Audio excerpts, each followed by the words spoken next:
कह दिया था कि आपको कि जून के आखिरी में ये प्रोसेस सारा स्टार्ट होगा। तो अब West Bengal centralised college admission portal पूरी तरह से रेडी है और कल से यानी कि 24 तारीख से आप लोगों का कॉलेज एडमिशन स्टार्ट हो रहा है। तो उम्मीद है कि इतने दिनों में आप लोग अच्छी तरीके से ये डिसाइड कर लिए होंगे कि आपको किस सब्जेक्ट्स में ऑनर्स करना है, किस विषय में आपको अप्लाई करना है और कौन से कॉलेजेस में आप अप्लाई करेंगे। क्योंकि मैंने पहले ही वीडियो में आप लोगों का दिया था कि this time you are getting very good opportunity कि आप एक ही फॉर्म फिलअप में एक ही टाइम में आप 20 से ज़्यादा कॉलेजेस में लगभग 25 कॉलेजेस में अप्लाई कर पाएंगे। तो कल से आप लोगों का पोर्टल एडमिशन के लिए स्टार्ट हो रहा है। कल से लेके यानी कि 24 जून से लेके 7 जुलाई तक ये एडमिशन प्रोसेस, ये एप्लीकेशन प्रोसेस चलेगा। ये एडमिशन प्रोसेस तो इसे नहीं कह सकते हैं, this is just application process. अभी 24 जून से लेकर 7 जुलाई तक आप लोगों का एप्लीकेशन प्रोसेस चलेगा। उसके बाद आप लोग मेरिट लिस्ट में आएंगे तो और आप लोगों को कॉलेजेस में एडमिशन मिलेंगे। तो इस बार एक बहुत ही अच्छा कदम West Bengal higher education department ने लिया है, ये सेंट्रलाइज्ड एजुकेशन पोर्टल स्टार्ट करके। क्योंकि इससे स्टूडेंट्स को बहुत सारी सुविधाएं होंगी, जैसे कि ऑटो अपडेशन का सिस्टम रहेगा। अगर पहले के लिस्ट में फर्स्ट मेरिट लिस्ट में कोई स्टूडेंट जगह नहीं पाता है तो बाय डिफ़ॉल्ट वो कंप्यूटराइज सिस्टम से ही सेकेंड मेरिट लिस्ट में अगर उनके मार्क्स अच्छे होंगे तो वो उनको चांस मिलेगा। उसके बाद थर्ड मेरिट लिस्ट होगा, फोर्थ मेरिट लिस्ट होगा। इस तरह से कई मेरिट लिस्ट निकल जाते हैं और इन सारी चीज़ों का अपडेशन आपको मिलता रहेगा। सो बने रहिए हमारे साथ और देखिए इस वीडियो को पूरी तरह से।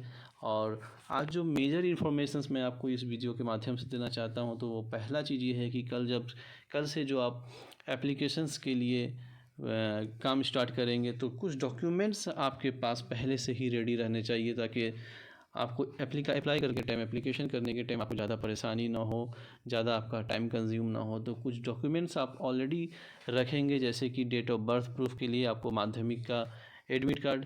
क्योंकि आप सभी जानते हैं कि हमारे जो higher secondaries, West Bengal board के जो हायर सेकेंडरीज के जो डॉक्यूमेंट होते हैं उसमें डेट ऑफ बर्थ नहीं रहता है। तो आपको डेट ऑफ बर्थ प्रूफ के लिए माध्यमिक का एडमिट कार्ड आपको साथ रखना होगा। साथ ही रखना होगा आपको हायर सेकेंडरी का मार्कशीट, हायर सेकेंडरी का सर्टिफिकेट, हायर सेकेंडरी का एडमिट कार्ड। और इन सारे डॉक्यूमेंट्स के साथ साथ आपको आपके एक पासपोर्ट साइज फ़ोटोग्राफ, आपका सिग्नेचर स्कैन किया हुआ एक सफ़ेद कागज़ पे आप सिग्नेचर करेंगे जो स्कैन होकर अपलोड करना पड़ेगा। ये सारे डॉक्यूमेंट्स, आधार कार्ड आपका और बैंक पासबुक ऑल्सो, ये सारी चीज़ें आप अपने पास पहले से ही रेडी रखेंगे ताकि आपको एप्लीकेशन में कोई दिक्कत, कोई परेशानी ना हो। और जो एक बात है कि आपने जो 5 मेजर सब्जेक्ट्स आपको इनपुट करने हैं at the time of application, वो पांचों सब्जेक्ट्स आपको डिसाइड कर लेने चाहिए कि आप कौन से 5 मेजर मेन सब्जेक्ट्स को डालना चाहते हैं और उन पांचों सब्जेक्ट्स का क्या टोटल मार्क्स आता है, उसका क्या परसेंटेज आता है, ये भी आप पहले से निर्णय करके रखें। ओके, सो आज एक और जो इम्पोर्टेंट चीज़ वो है वो मैं आपको बोलना चाहूँगा कि कल जब आप एप्लीकेशन स्टार्ट करेंगे तो अप्लाई हमेशा किसी सिंसियर आदमी से करवा। क्योंकि अगर आप किसी भी जैसे रेंडमली किसी के भी पास जाते हैं, किसी कैफ़े में जाते हैं और वो एप्लीकेशन करता है तो यू नो कि जो साइबर कैफ़े वाले बैठे हुए हैं उनको वो इनकम करने के लिए बैठे हुए हैं। बहुत टाइम वो बहुत ज़्यादा हड़बड़ी में काम करते हैं।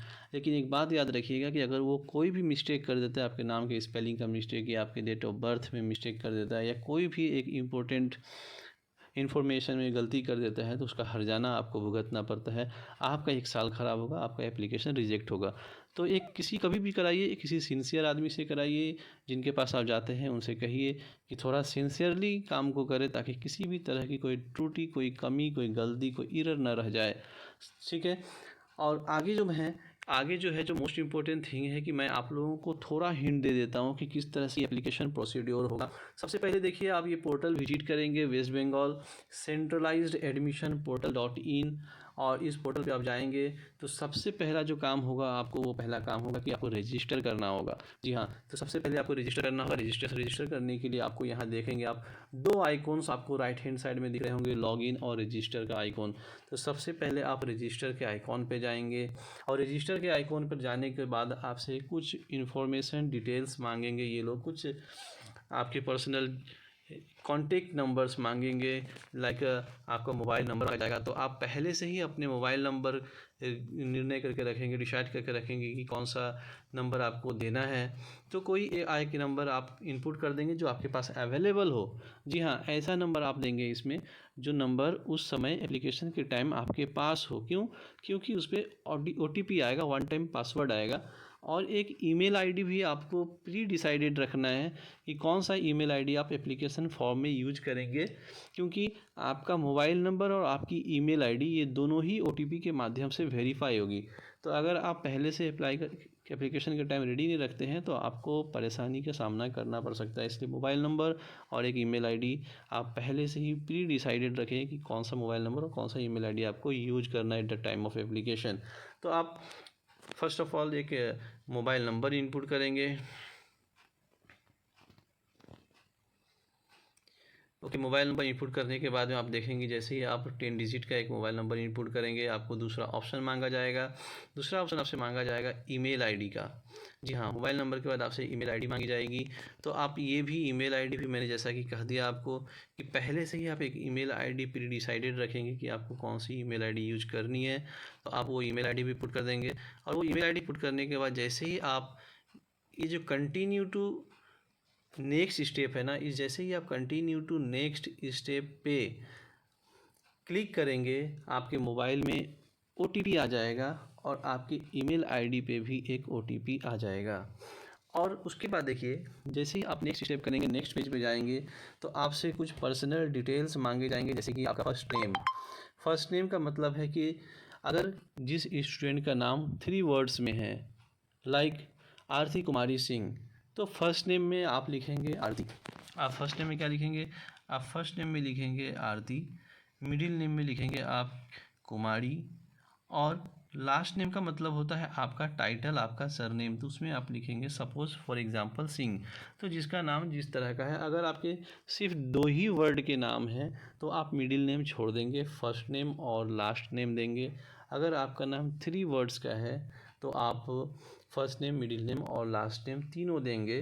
ठीक है। उसके बाद नेशनलिटी तो ऑब्वियसली इंडियन ही होगा, और ऑप्शन भी सिर्फ यहाँ एक इंडियन का ही दिया हुआ है। उसके बाद आपको स्टेट ऑफ डोमिसाइल सिलेक्ट कर लेना होगा। तो most of the number of students obviously West Bengal से होंगे, तो वेस्ट बंगाल सिलेक्ट कर लेंगे। अगर कोई बाहर के स्टूडेंट है भी तो कोई दिक्कत नहीं, वो अपने राज्य को सिलेक्ट कर लेंगे। उसके बाद आप अपने डिस्ट्रिक्ट को सिलेक्ट करेंगे। फॉर एग्ज़ाम्पल मैं ले लेता हूँ लाइक जलपाईगुड़ी ले लेता हूँ, वेस्ट बंगाल का जलपाईगुड़ी एक ज़िला ले लेता हूँ। उसके बाद हमने आरती कुमारी इनपुट किया था, तो चलिए फीमेल ले लेता हूँ। उसके बाद देखिए आपको अपना date of birth according to the admit card of your Madhyamik परीक्षा, आपके माध्यमिक एग्जामिनेशन का जो डेट ऑफ बर्थ है, एडमिट कार्ड पे जो डेट ऑफ बर्थ अंकित है वो डेट ऑफ बर्थ आप देंगे। सपोज मान लीजिए कि आपका जन्म 2007 में हुआ है, जनवरी के महीने में 8 तारीख को, तो आप 8 जनवरी 2007 सिलेक्ट कर लेंगे, और वो भी आपका डेट ऑफ बर्थ फिल हो गया। नाउ नेक्स्ट ऑप्शन जो है वो है सोशल कैटेगरी का। सोशल कैटेगरी में आप जाएंगे तो आप देखेंगे कि अनरिजर्व्ड है। अगर आप जनरल कैटेगरी से हैं, अगर आप किसी भी आरक्षण वाले कैटेगरी में नहीं आते हैं, तो आप ऑब्वियसली अनरिजर्व्ड सिलेक्ट करेंगे। उसके बाद अगर आप आर्थिक रूप से कमज़ोर वर्ग के हैं और आपके पास ये सर्टिफिकेट है, तो आप इकोनॉमिकली वीकर सेक्शन सिलेक्ट करेंगे। अगर आप OBC ए हैं तो OBC ए, OBC बी हैं तो OBC बी, या फिर SC शेड्यूल कास्ट और ST शेड्यूल ट्राइब। और एक चीज़ ध्यान रखने वाली है, ये सारे जो रिजर्वेशन जो कोटा जो है, रिजर्वेशन की जो फैसिलिटीज़ है, वो सिर्फ वेस्ट बंगाल के जो रेसिडेंट है, जो स्टूडेंट जो वेस्ट बंगाल के निवासी है, उन्हीं बच्चों को ये आरक्षण का लाभ मिलेगा। अन्यथा बाकी जो बच्चे बाहर राज्य से अगर कोई आते हैं और यहाँ एडमिशन लेना चाहते हैं तो उनको अनरिजर्व्ड में ही अप्लाई करना होगा। साथ ही साथ बंगाल के भी वो बच्चे जो जनरल कैटेगरी के हैं वो भी अनरिजर्व सिलेक्ट करेंगे। ठीक है। तो अनरिजर्व सिलेक्ट करने के बाद उसके बाद देखिए आपको यूज़र आईडी और पासवर्ड आता है। तो यूज़र आईडी आपको जो ईमेल आईडी आपने इनपुट किया था इसके प्रीवियस स्टेप में, वो आपका ईमेल आईडी ही जो है वो आपका यूज़र आईडी बन जाएगा। और देन उसके बाद आपको एक पासवर्ड खुद से क्रिएट करना होगा। पासवर्ड आप स्ट्रॉन्ग पासवर्ड क्रिएट कर लेंगे। ओके, जैसे कि आप कैपिटल लेटर, स्मॉल लेटर्स और स्पेशल कैरेक्टर्स और कुछ न्यूमेरिकल्स, कुछ नंबर्स मिला करके एक स्ट्रॉन्ग पासवर्ड क्रिएट कर लेंगे। देन आपके मोबाइल नंबर पे जो OTP आया होगा उस OTP को आप यहाँ इंटर मोबाइल OTP पे डालेंगे और उसके बाद आपको फिर जो आपके ईमेल आईडी पे जो आया होगा OTP, उस OTP को डालकर आप ईमेल को भी वेरीफाई करेंगे। ये OTP डालने का मतलब है कि आप आपका मोबाइल नंबर और आपकी ईमेल आईडी दोनों वेरीफाई हो रही है कि ये दोनों सही है, ठीक है। उसके बाद आपका नेक्स्ट स्टेप आ जाएगा। नेक्स्ट स्टेप में आप जैसे ही यहाँ नेक्स्ट टाइम देखेंगे आपसे पूछा जा रहा है कि आपने class 12 have you passed in 10+2 और इक्विवेलेंट एग्जामिनेशन, तो ऑब्वियसली इसका आंसर येस होगा। आप लोग येस करेंगे, ठीक है। उसके बाद में आपको किस एकेडमिक ईयर में आपने क्लास 12 पास किया है, तो वो एकेडमिक ईयर आप वहाँ पे सिलेक्ट कर लेंगे। ज़्यादातर स्टूडेंट ऑब्वियसली 2024 या 2024 में ही पास किए होंगे, तो वो सिलेक्ट कर लेंगे आप। उसके बाद आपको यहाँ मेंशन करना है कि आप किस बोर्ड से क्लास 12 पास किए हैं। तो वेस्ट बंगाल के जो बच्चे हैं वो West Bengal council of higher secondary education, जो सबसे ऊपर सबसे पहला ऑप्शन है, वो सिलेक्ट करेंगे, ठीक है। उसके बाद आपको आपके सर्टिफिकेट को देख करके कुछ इन्फॉर्मेशंस इनपुट करने हैं, जैसे कि पहले तो आपको क्लास 12 का रजिस्ट्रेशन नंबर या यूनिक आईडी नंबर, ओके, यहाँ रजिस्ट्रेशन नंबर आप डाल देंगे, ठीक है। उसके बाद क्या है, उसके बाद है आपको कि आपका हायर सेकेंडरी में क्लास 12 में जो आपके एडमिट कार्ड पे रोल नंबर लिखा था वो रोल नंबर देंगे। उसके बाद रजिस्ट्रेशन सर्टिफिकेट आपको अपलोड करना है, या फिर document showing unique ID number, जिस डॉक्यूमेंट पे यूनिक आईडी नंबर आपको मेंशन किया हुआ है उसे आप यहाँ अपलोड करेंगे। और उस इमेज का जो साइज़ है वो 2 MB से ज़्यादा नहीं होना चाहिए, और उसका जो फॉर्मेट है वो JPG या JPEG या PNG होना चाहिए। ये सारे काम करने के बाद यहाँ पर आपको चेक मार्क मिलेगा, आपको ये चेक बॉक्स को टिक कर देना है और उसके बाद कंप्लीट रजिस्ट्रेशन पर क्लिक करना है। कंप्लीट रजिस्ट्रेशन में जैसे ही आप क्लिक करेंगे आप you will be guided to a new page, okay. मैं यहाँ पे प्रोसेस कंप्लीट नहीं किया हूँ इसलिए क्योंकि मैं यहाँ पे सारे इन्फॉर्मेशंस नहीं डाला हूँ। आप सभी लोग सारी इन्फॉर्मेशन डालेंगे और ये हो जाएगा। बट अगेन एंड अगेन मैं आपको फिर से बोल रहा हूँ कि आप जब फॉर्म अप्लाई करें तो बहुत ही सिंसियर आदमी से करवाएं और बहुत ही केयरफुली करवाएं, okay. So guys, dear students, आज के लिए इतना ही।